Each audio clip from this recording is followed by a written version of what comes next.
Hello, everybody. Welcome back to Speed Force Media. My name's Derek, and today we're talking about Secret Invasion, Episode 5, and I am going to slightly go over Episodes 3 and 4 since I have been away for the last few weeks.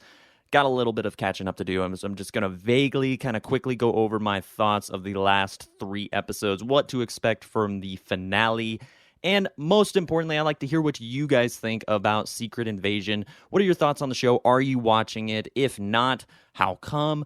Whatever you think of it, let us know down in the comments below, and make sure to like and subscribe, as it really does help support us. Thanks so much. Now, let's get into it. Secret Invasion has definitely been one of the more adult-themed shows. Less comedic interruptions throughout the story. Less moments that feel like low-hanging fruit or just mindless cameos just to get people excited to say, hey, ooh, look, shiny. But this show does have its own problems, but it does have a lot of strengths as well. Now, Secret Invasion Episode 5 starts out, Gravik does not care about the other Skrulls. He kills his own kind. He's planning on killing his own kind in the Russian compound, as well as the humans that are trapped or hiding in the Russian compound. And next episode, it looks like we're going to be getting the Nick Fury versus Super Skrull Gravik in the finale. We've seen it from the trailers. We've seen it all over the internet. And we know that Nick Fury's probably going to get out of this just fine, right? Because we know he's going to show up in the Marvels. That's one problem with announcing all of your projects, is that when you have a character in a main leading role, anytime they're thrown into any sort of danger, you know that they can get out of it because they're going to appear in the next Marvel project. Unless, of course, they're a Skrull, pretending to be Fury in the next project. Fury gets framed for the killing of Maria Hill and is going to be known as probably the most hated man in the world.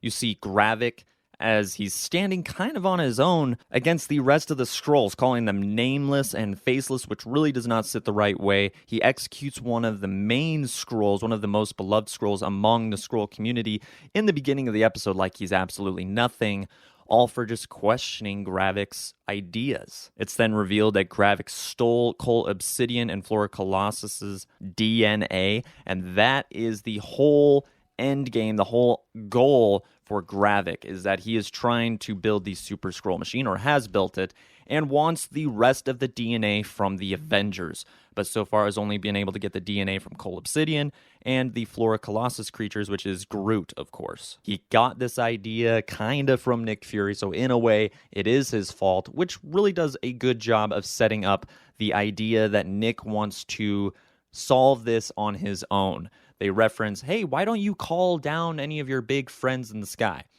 Obviously, due to budget and scheduling conflicts, those are the real world reasons why we haven't seen any Avengers show up, but also because it's Nick Fury's show. And he goes on to say, this is personal. I've lived a life that none of the Avengers have lived. I've gone through things. I know things that they have never gone through, that they will never know. That is my superpower. I liked that. I thought that was a cool scene. Gaia makes her comeback in this episode, and I didn't really like the whole fake death ending a couple episodes back, and then they just kind of undid it the next episode. I was somewhat expecting them to do something like that with Talos. Unfortunately, they did not. I don't know. Maybe it is fortunate that he actually did die. Makes it a little more effective. But I didn't really feel anything when he did die, because I was like, uh-oh, he was like one of my favorite characters, and now he's dead. Are you going to just bring him back in the next episode? They didn't, but it does seem like Gaia is probably going to have a future in the MCU. How big or small, who knows? If she's going to be played by Emilia Clarke in the future or not, who knows? After all, Gaia does seriously want to be in her own skin. She makes that very clear when she's talking to Priscilla. She makes it clear when she's talking to Nick Fury and her father that she wants to be in her own skin. And that's why she followed Gravik for so long, because Gravik was telling her everything she wanted to hear. And in this episode, Gaia wants to bury her father. She has a small little moment with Nick Fury, and then Gaia goes and meets Priscilla, or at least goes and talks with Priscilla, and they go and bury Talos, have a kind of Jedi send-off for the guy, and then they end up having a shootout at Fury's house, which was probably the most exciting moment in the episode, maybe some of the most exciting scenes in the show overall. I thought the action shootout with the President and Talos was pretty cool, but I thought this was good as well. It just adds a little bit of excitement, a little bit of action and tension to the show that I think it desperately needs, because you can do a political thriller, you can do an espionage mystery, but you do need some sort of action to just make it feel a little more comic booky, a little more Marvel superhero. Yes, there's no superheroes in this show, so it is interesting. Who are they trying to appeal this show towards? Is it high schoolers who have been MCU fans all their lives? Is it more adults who have kind of fallen off some of the last few Marvel projects? Is it just random spy thriller fans? Not sure exactly what they're going for. We do get a lot more of Sonya Falsworth, which I think is an awesome character in this show. She could either be your bestie or not your bestie. Cake versus death. And I just ate that up. No pun intended. Fury and Falsworth talk about in the car about the harvest with Gravik, Rhodey being a Skrull, and of course the super Skrull machine. They're trying very hard to manipulate a World War III between the Russians and the Americans, and I'm sure that the whole situation is going to be resolved in the next episode. Which brings me to my final thoughts about the last few episodes. I have some questions, and I hope that some of you might be able to answer them. Did they wait too long to do the Skrull storyline? After all, the Skrulls were introduced in Captain Marvel. There was huge amounts of rumors about the Skrulls ever since the first or second phase of Marvel. And I just wonder that because that was so long ago, I mean, literally like 10 years ago is when people first started bringing up the Skrulls. And I just wonder if maybe they just waited a little too long. There was Skrulls in multiple different movies and multiple different post-credit scenes and whatnot, but I do wonder if making them the focal point, putting them in the spotlight, should have been done a few years ago. After all, the Skrulls are not the most iconic or most well-known of the Marvel characters, but I feel like enough people have at least heard of them by now.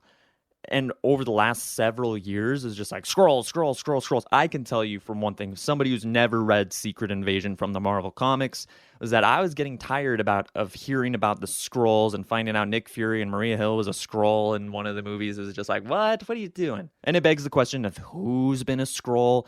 When did they become a Skrull? How long has, for instance, Rhodey been a Skrull? Those are interesting answers and interesting concepts that I do think need to be answered eventually. But it does pose the question, if they had made a Secret Invasion movie and you had the Avengers, you had, Tony Stark, you had Iron Man, you had Spider-Man, you had Wolverine maybe even, or whoever, it doesn't have to be a direct adaptation.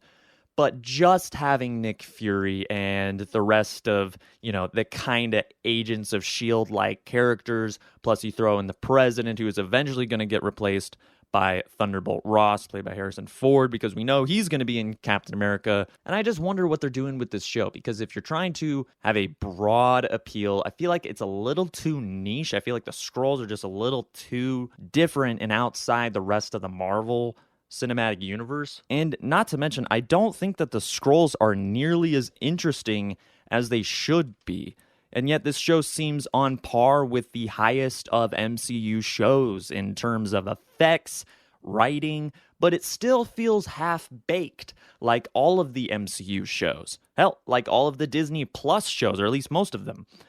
Episode runtime, season pacing, season structure.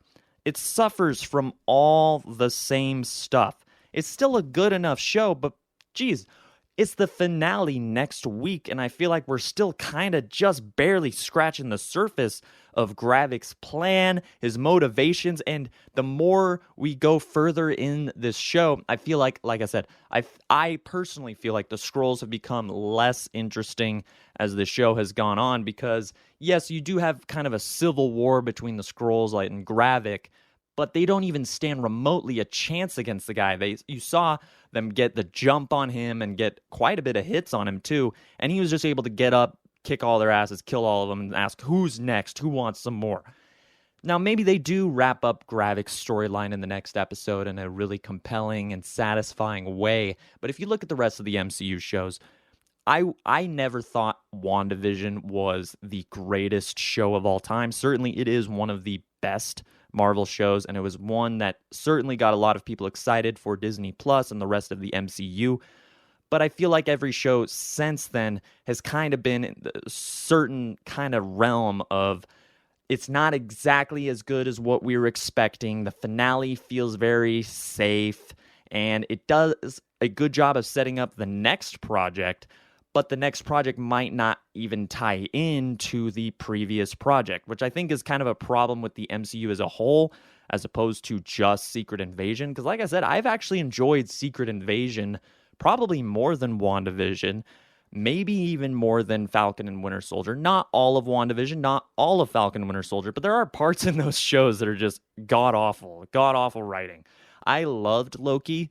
I thought there was a couple of episodes that were meh, whatever.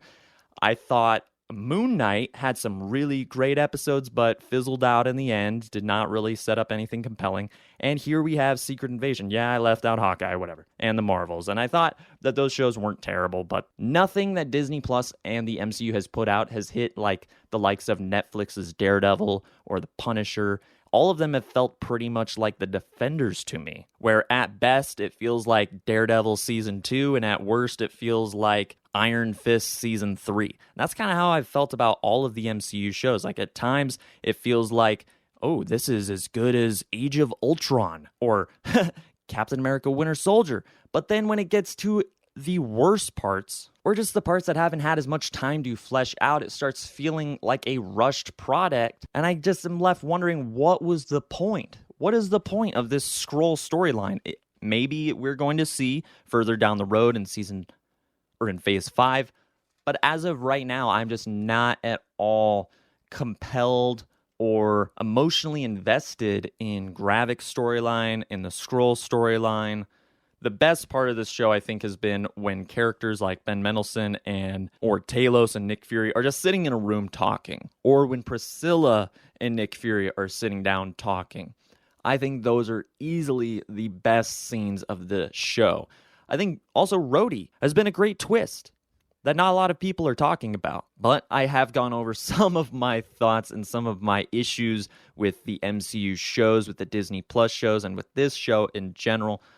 Probably sounds like I'm coming down really hard on it, but I'm actually enjoying this show for the most part. I just don't have a lot of faith in the finale.